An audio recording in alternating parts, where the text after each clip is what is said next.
Hello friends, आज हम class 12 chemistry chapter 5 surface chemistry इसके एनसीईआरटी के इंटेक्स्ट क्वेश्चन आज हम सोल्व करेंगे।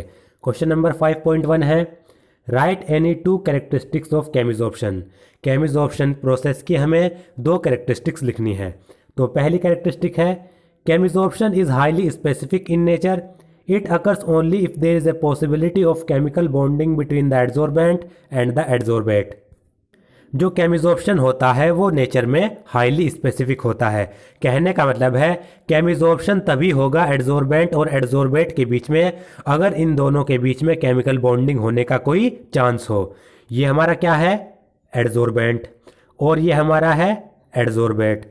तो जो ये एडजॉर्बेट है ये एडजॉर्बेंट से आकर तभी जुड़ेगा अगर इन दोनों के बीच में केमिकल बॉन्ड बनने का कोई चांस होगा। अगर केमिकल बॉन्ड इनके बीच में नहीं बनेगा तो यहाँ पर केमिजोर्प्शन नहीं होगा। तो इसलिए ये हाईली स्पेसिफिक होता है, यानी ये उन्हीं सब्सटेंस के बीच में होता है जिनके बीच में केमिकल बॉन्डिंग हो सके। सेकंड है, like physisorption, chemisorption is also increases with an increase in the surface area of the adsorbent. Physisorption की तरह जो केमिजोर्प्शन होता है वो इंक्रीज होता है अगर हम एडजॉर्बेंट का सरफेस एरिया इंक्रीज करते हैं। जो हम एडजॉर्बेंट हमने लिया, मान लीजिए इसका सरफेस एरिया हमने इंक्रीज कर दिया, तो इसमें जो केमिजोर्प्शन प्रोसेस है वो भी इंक्रीज हो जाएगा, यानी इस पर और ज़्यादा एडजॉर्बेट आकर जुड़ेंगे, एडजॉर्ब होंगे। क्वेश्चन नंबर 5.2 है, why does physisorption decrease with the increase of temperature. जो फिजियोर्प्शन प्रोसेस है वो टेम्परेचर में इंक्रीज करने से डिक्रीज क्यों होता है, इसका कारण हमें बताना है। फिजियोर्प्शन इज एक्सोथर्मिक इन नेचर। जैसा कि आपको पता है जो फिजियोर्प्शन होता है वो नेचर में एक्सोथर्मिक होता है, यानी फिजियोर्प्शन प्रोसेस जब होगा उसमें हीट इवॉल्व होगी, हीट निकलेगी। Therefore in accordance with Le Chatelier's principle it decreases with an increase in temperature. तो फिजियोर्प्शन एक्सोथर्मिक है, तो ली चैटलर प्रिंसिपल के अकॉर्डिंग अगर हम टेम्परेचर इंक्रीज करेंगे सिस्टम का तो ये क्या होगा, फिजियोर्प्शन डिक्रीज होगा। टेम्परेचर बढ़ने के साथ साथ फिजियोर्प्शन प्रोसेस डिक्रीज होगा। This means that physisorption occurs more readily at a lower temperature. इसका मतलब है जो फिजियोर्प्शन प्रोसेस है वो लोअर टेम्परेचर पर ज़्यादा होगा, टेम्परेचर अगर हम बढ़ाएंगे तो वो घट जाएगा। अब इसको आपको मैं डिटेल में बता देता हूँ, डिटेल में समझा देता हूँ। अब सपोज करिए हमारे पास कोई सिस्टम है, ये हमारा क्या है, एडजॉर्बेंट, इसको मैं ENT बाद में लिख देता हूँ, और ये हमारा क्या है, एडजॉर्बेट, जो इससे इस पर जाकर एडजॉर्ब हुआ। ये हमारा पूरा का पूरा सिस्टम है। तो ली चैटलर प्रिंसिपल के अनुसार अगर हम इस सिस्टम की स्टेट में कोई चेंज करेंगे, इस सिस्टम में हम कोई चेंज करना चाहेंगे, प्रेशर या फिर टेम्परेचर चेंज करना चाहेंगे, तो जो हम चेंज कर रहे हैं उसके अकॉर्डिंग ये सिस्टम भी अपने आप में चेंज करेगा, जिससे कि उस चेंज का प्रभाव या फिर उस चेंज का इफेक्ट इस सिस्टम पर कम से कम हो। एक बार फिर से, ये हमारा सिस्टम है, अगर इस सिस्टम की स्टेट में हम कुछ चेंज करना चाहेंगे, मान लीजिए टेम्परेचर, हम इसमें इस सिस्टम का टेम्परेचर चेंज करना चाहेंगे, तो सिस्टम का टेम्परेचर जो हम चेंज कर रहे हैं उसके अकॉर्डिंग ये सिस्टम भी अपने आप में कुछ चेंजेस करेगा, जिससे कि टेम्परेचर चेंज करने का जो इफेक्ट है वो इसके ऊपर कम से कम हो, टेम्परेचर में चेंज के इफेक्ट को ये नेग्लिजिबल कर सके। और आपको पता है फिजियोर्प्शन के केस में क्या होता है, हीट निकलती है। इसका मतलब क्या है, फिजियोर्प्शन यहाँ पर हुआ, हीट यहाँ से निकली और हीट निकल कर कहाँ जाएगी, आसपास की सराउंडिंग में। ये आसपास की सराउंडिंग है, तो फिजियोर्प्शन हुआ, हीट निकली, हीट निकलने के बाद आसपास की सराउंडिंग में चली गई। अब हीट जब आसपास के सराउंडिंग में चली गई तो यहाँ का टेम्परेचर इंक्रीज हो गया, सराउंडिंग का टेम्परेचर इंक्रीज हो गया।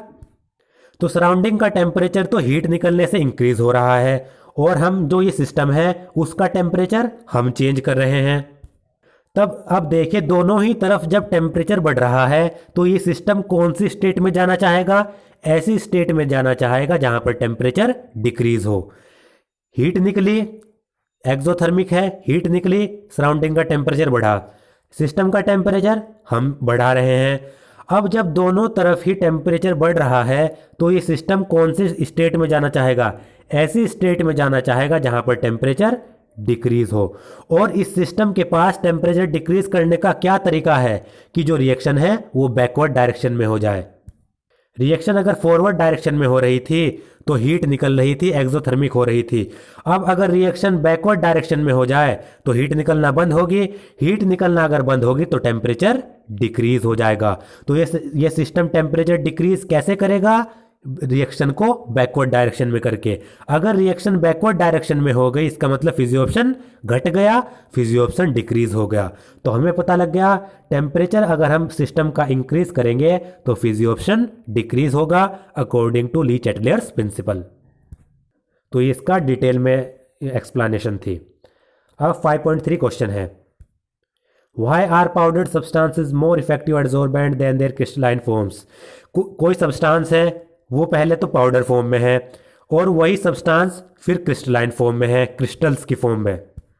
तो सब्सटेंस की जो पाउडर फॉर्म होती है वो ज़्यादा इफेक्टिव एडजॉर्बेंट क्यों होती है ये हमें बताना है। तो इसका रिलेशन है सरफेस एरिया से।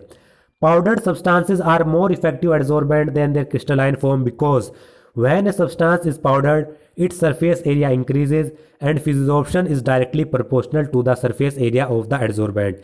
तो जो पाउडर सब्सटेंस होते हैं वो ज़्यादा इफेक्टिव एडजॉर्बेंट इसलिए होते हैं क्रिस्टलाइन फॉर्म से क्योंकि जब सब्सटेंस को पाउडर फॉर्म में कर दिया जाता है तो उसका सरफेस एरिया इंक्रीज हो जाता है। और आपको पता है चाहे फिजियोप्शन हो चाहे केमिजोप्शन हो दोनों ही प्रोसेस सरफेस एरिया के बढ़ने से इंक्रीज होते हैं। तो जब पाउडर फॉर्म में सरफेस एरिया ज़्यादा है तो फिजियोप्शन भी ज़्यादा होगा और केमिजोप्शन भी ज़्यादा होगा, या फिर सिंपल कहें एडजॉर्प्शन ज़्यादा होगा। देखिए कैसे, मान लीजिए हमारे पास ये कोई क्रिस्टल्स फॉर्म में है, छोटे छोटे क्रिस्टल्स फॉर्म में। अगर हम इनको पीस दें, इस क्रिस्टल को पीस दें तो ये पीस कर आप देख सकते हैं ज़्यादा होगा। मान लीजिए हमारे पास ये क्रिस्टल है, जब हम इसको पीस देंगे तो ये फैल जाएगा। फैलने का मतलब है इसका सरफेस एरिया बढ़ जाएगा। सरफेस एरिया बढ़ रहा है तो इसका मतलब उस पर फिजियोप्शन और केमिजोप्शन प्रोसेस इंक्रीज होंगे क्योंकि वो सरफेस एरिया के डायरेक्टली प्रोपोर्शनल होते हैं। Question number 5.4, why is it necessary to remove CO carbon monoxide when ammonia is obtained by Haber's process. जब हेबर्स प्रोसेस के दौरान अमोनिया बनाई जाती है, हेबर्स प्रोसेस में क्या होता है, N2 डाइनाइट्रोजन को 3H2 से ट्रीट किया जाता है कैटलिस्ट की प्रेजेंस में। कैटलिस्ट इसमें आयरन को लेते हैं तो ये क्या बनता है, यहाँ पर अमोनिया बनता है 2NH3। ये होता है हेबर्स प्रोसेस। तो हेबर्स प्रोसेस में कार्बन मोनोऑक्साइड को निकालना क्यों ज़रूरी होता है, तो देखिए, it is important to remove carbon monoxide in the synthesis of ammonia as carbon monoxide adversely affect the activity of the iron catalyst used in Haber's process. Haber's process में iron catalyst के रूप में use किया जाता है। तो जो carbon monoxide होता है वो क्या करता है, जो आयरन कैटलिस्ट की एक्टिविटी है उसको एडवर्सली अफेक्ट करता है, उसको आयरन कैटलिस्ट की एक्टिविटी को नुकसान पहुंचाता है। तो इसलिए कार्बन मोनोऑक्साइड इसमें से निकालना ज़रूरी होता है। और ये क्या है, यहाँ पर जो कार्बन मोनोऑक्साइड है वो कैटालाइटिक पॉइजन की तरह एक्ट करता है। कैटालाइटिक पॉइजन का मतलब है कैटलिस्ट की एक्टिविटी को नुकसान पहुंचाएगा, उसकी एक्टिविटी को कम करेगा। 5.5 क्वेश्चन है, why is the ester hydrolysis slow in the beginning and become faster after some time. जो एस्टर का हाइड्रोलाइसिस प्रोसेस होता है वो शुरुआत में तो स्लो होता है लेकिन जैसे जैसे रिएक्शन होने लगती है तो वो कुछ समय के बाद फास्ट हो जाता है। तो ये हमें बताना है। Ester hydrolysis can be represented as, जो एस्टर का हाइड्रोलिसिस प्रोसेस होता है या रिएक्शन होती है वो ये है, एस्टर प्लस वाटर की प्रेजेंस में हाइड्रोलिसिस होगा तो क्या बनेगा, एसिड और एल्कोहल बनेगा। The acid produced in the reaction act as a catalyst and makes the reaction faster। Ester के हाइड्रोलिसिस में जो एसिड बनता है ये इसी रिएक्शन में कैटलिस्ट के रूप में एक्ट होता है और कैटलिस्ट के रूप में काम करेगा तो रिएक्शन को ये फास्ट कर देगा। Substances that act as catalyst in the same reaction in which they are obtained as product are known as auto catalyst. ऐसे सब्सटेंसेस जो जिस रिएक्शन में वो प्रोडक्ट के रूप में बनते हैं उसी रिएक्शन में वो कैटलिस्ट के रूप में इस्तेमाल किए जाएं तो वो कहलाते हैं ऑटो कैटलिस्ट। तो एसिड यहाँ पर क्या है, ऑटो कैटलिस्ट, क्योंकि वो एस्टर के हाइड्रोलिसिस में एसिड बन भी रहा है और एसिड बनने के बाद इसी रिएक्शन में कैटलिस्ट के रूप में एक्ट कर रहा है और रिएक्शन को फास्ट कर रहा है। इसलिए जब तक एसिड नहीं बनता है शुरुआत में स्लो होती है, एक बार एसिड बन गया ये कैटलिस्ट के रूप में एक्ट करेगा, इस रिएक्शन को फास्ट कर देगा। तो एसिड यहां पर क्या है, auto catalyst. 5.6 question, what is the role of desorption in the process of catalysis. Catalysis process में डिसॉर्प्शन प्रोसेस का क्या रोल है। तो ये डिजॉर्प्शन सबसे पहले पता होना चाहिए क्या है। तो डिजॉर्प्शन वह प्रोसेस है जिसमें जो एड्जॉर्ब्ड सब्सटेंस होता है वो किसी एड्जॉर्बेंट के सरफेस से रिलीज होता है। ये एड्जॉर्बेंट है, ये एड्जॉर्बेट है, यानी जो ये एड्जॉर्बेट है ये इसकी सरफेस पर एड्जॉर्ब हुआ। अगर हम क्या करें, इस एड्जॉर्बेट को इससे अलग कर दें, तो इसको अलग करने का जो प्रोसेस है वो कहलाता है डिजॉर्प्शन। तो इसका क्या इफेक्ट है देखिए। The role of desorption in the process of catalysis is to make the surface of the solid catalyst free for the fresh adsorption of the reactant on the surface. तो desorption जो process होता है वो catalysis में जो role play करेगा वो ये है कि कैटलिस्ट की सरफेस पर जब एक बार प्रोडक्ट बन जाता है, कैटलिस्ट की सरफेस पर जब एक बार प्रोडक्ट बन जाएगा तो डिजॉर्प्शन प्रोसेस क्या करेगा, उस प्रोडक्ट को कैटलिस्ट से बाहर निकाल देगा और कैटलिस्ट का जो सरफेस है वो एक बार फिर से फ्री हो जाएगा और इस पे दोबारा से फ्रेश एड्जॉर्प्शन होने लगेगा। देखिए हमने पढ़ा था कैटलिस्ट की कुछ इस तरीके से फॉर्म पढ़ी थी। यहाँ पर कैटलिस्ट के हमने कुछ इस तरीके से फॉर्म पढ़ी थी। यहाँ पर ए रिएक्टेंट जुड़ गया था, यहाँ पर बी रिएक्टेंट जुड़ गया था। फिर क्या होता है, कैटलिस्ट पर क्या होता है, ये ए और बी इनके बीच में प्रोडक्ट बन जाता है। जब ए और बी प्रोडक्ट बन गया तो यहाँ पर डिजॉर्प्शन प्रोसेस होगा। डिजॉर्प्शन प्रोसेस का मतलब यहाँ से जो ए बी प्रोडक्ट है वो डिजॉर्प्शन प्रोसेस के द्वारा बाहर निकल जाएगा। पहले ए रिएक्टेंट जुड़ा कैटलिस्ट की सरफेस से, फिर बी जुड़ा, फिर ये ए बी प्रोडक्ट बन गया। A B product desorption process के द्वारा यहाँ से बाहर निकल जाएगा और उसके बाद जो ये कैटलिस्ट है इसका सरफेस एक बार फिर से फ्री हो जाएगा। एक बार फिर से फ्री होने के बाद इस पर और ज़्यादा और दूसरे जो रिएक्टेंट हैं वो आकर एड्जॉर्ब हो सकते हैं, उनका प्रोडक्ट बन सकता है। तो डिजॉर्प्शन प्रोसेस का मतलब क्या है, कैटलिस्ट के सरफेस को यहाँ पर फ्री करना। इस केस में जो डिजॉर्प्शन होगा वो कैटलिस्ट के सरफेस को दोबारा से फ्री कर देगा, जिससे दोबारा से एड्जॉर्प्शन होने लगे। 5.7 what modification can you suggest in the Hardy Schulze rule. जो हार्डी-सुल्जे लॉ था उस लॉ में आप क्या मॉडिफिकेशन सजेस्ट कर सकते हैं ये आपको बताना है। उसमें आपको सुझाना है क्या मॉडिफिकेशन आप कर सकते हैं। तो पहले पता होना चाहिए हार्डी-सुल्जे लॉ होता क्या है। It state that the greater the valence of the flocculating ion added the greater is its power to cause precipitation. तो ये लॉ कहता है कि फ्लोकुलेटिंग आयन जो हम ऐड करते हैं प्रेसिपिटेशन करने के लिए, फ्लोकुलेटिंग आयन जो हम ऐड करते हैं उस फ्लोकुलेटिंग आयन की जितनी ज़्यादा वैलेंस होगी उतनी ही उसकी पावर होगी प्रेसिपिटेशन करने की। फ्लोकुलेटिंग आयन क्या होता है, तो फ्लोकुलेटिंग आयन वह आयन होता है जो कोलोडियल पार्टिकल पे चार्ज होगा उसको न्यूट्रलाइज कर देगा। मान लीजिए कोलोडियल पार्टिकल पर अगर नेगेटिव चार्ज है तो हम पॉजिटिव चार्ज वाले फ्लोकुलेटिंग आयन ऐड करेंगे और वो कोलोडियल पार्टिकल पर जो नेगेटिव चार्ज है उसको न्यूट्रलाइज कर देंगे, प्लस और माइनस न्यूट्रलाइज कर देंगे। तो कोलोडियल पार्टिकल के चार्ज को न्यूट्रलाइज करने के लिए जो आयन ऐड किए जाते हैं वो होते हैं फ्लोकुलेटिंग आयन। तो जितनी ज़्यादा वैलेंस होगी फ्लोकुलेटिंग आयन की उतनी ज़्यादा इनकी पावर होगी प्रेसिपिटेशन करने की। जैसे Al3 पॉजिटिव ये आयन है, इसकी दूसरा Ba2 पॉजिटिव, तीसरा है Na पॉजिटिव। तो यहाँ पर देखिए 3 पॉजिटिव चार्ज इस पर सबसे ज़्यादा है एल्यूमिनियम के आयन पर, तो इसकी फ्लोकुलेटिंग पावर सबसे ज़्यादा। फिर 2 पॉजिटिव बेरियम के आयन पर है, इसकी इससे कम। Na पॉजिटिव इस पर एक ही चार्ज है, एक ही वैलेंस है इसकी, एक पॉजिटिव चार्ज है। तो इसका मतलब ये क्या है, इसने एक इलेक्ट्रॉन लूज किया, तो इसका मतलब इसकी जो फ्लोकुलेटिंग पावर है यहाँ पर वो इन तीनों में सबसे कम है। जितना ज़्यादा चार्ज उतनी ज़्यादा फ्लोकुलेटिंग पावर। ये है हार्डी-सुल्जे लॉ। अब इसमें क्या मॉडिफिकेशन हो सकते हैं देखिए। This law takes into consideration only the charge carried by an ion not its size. जो ये हार्डी-सुल्जे लॉ है ये लॉ सिर्फ आयन का चार्ज देखता है, आयन के साइज को इसने कंसिडर नहीं किया है। इसमें क्या है, सिर्फ आयन का चार्ज देखा गया है, इसके साइज को कंसिडर नहीं किया गया।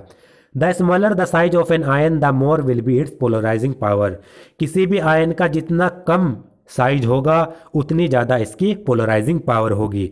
अब ये पोलराइजिंग पावर क्या होती है, तो पोलराइजिंग पावर होती है किसी भी कैटायन की एबिलिटी जिससे वो इलेक्ट्रॉन क्लाउड को अपनी तरफ ज़्यादा से ज़्यादा अट्रैक्ट कर सके।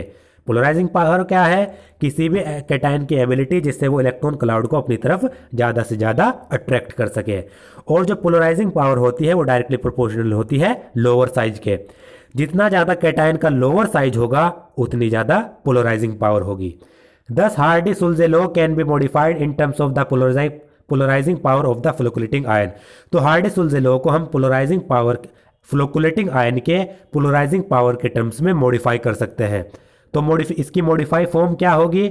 Modify form state as the greater the polarising power of the flocculating ion added the greater is its power to cause precipitation. जो फ्लोकुलेटिंग आयन ऐड किया गया उसकी पोलराइजिंग पावर जितनी ज़्यादा होगी, फ्लोकुलेटिंग आयन जो ऐड किया गया उसकी पोलराइजिंग पावर जितनी ज़्यादा होगी उतनी ज़्यादा इसकी प्रेसिपिटेशन कॉज करने की पावर होगी। तो ये आपको याद रखना है, हायर चार्ज। मैं यहां पर लिख देता हूं, हायर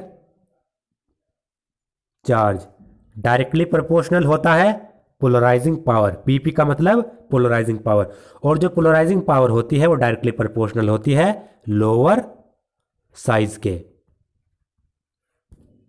तो यहां पर अगर आप देखें Al3 पॉजिटिव, Ba2 पॉजिटिव और यहां पर Na पॉजिटिव, तो इसमें सबसे ज़्यादा लोअर साइज किसका है? इसमें सबसे ज़्यादा लोअर साइज इसका होगा क्योंकि इसने 3 इलेक्ट्रॉन लूज किए।